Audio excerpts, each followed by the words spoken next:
Toby is a tram engine.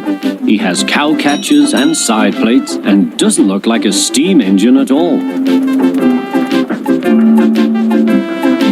He takes trucks from farms and villages to the main line and is cheerful to everyone he meets.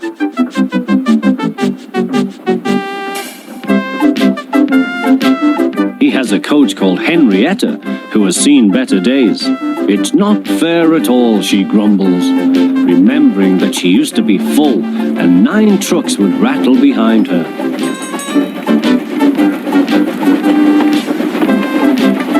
Now there are only 3 or 4, but the farms and factories send their goods mostly by lorry. Toby is always careful. The cars, buses and lorries often have accidents. Toby hasn't had an accident for years. But the buses are crowded and Henrietta is empty.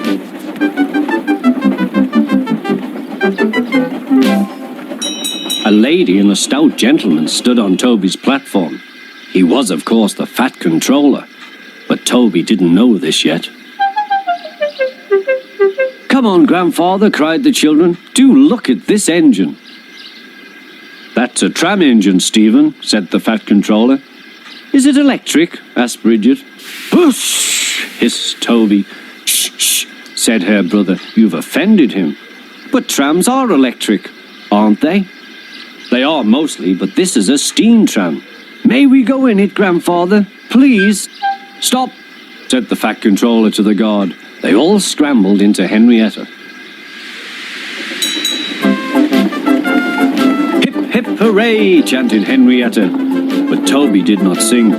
"Electric indeed! Electric indeed!" he snorted. He was very hurt. "What is your name?" asked the fat controller. "Toby, sir."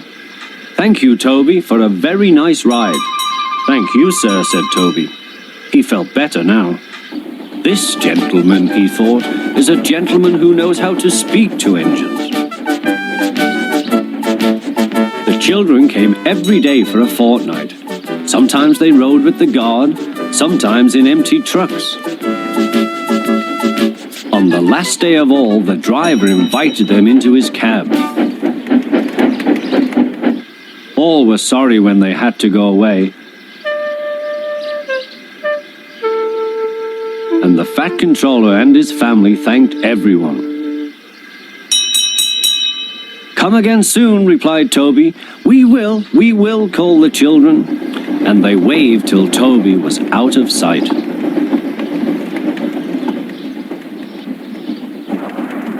The months passed. Toby had few trucks and fewer passengers.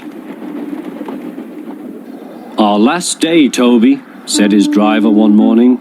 "The manager says we must close tomorrow."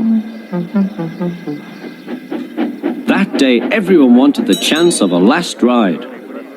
The passengers joked and sang, but Toby and his driver wished they wouldn't.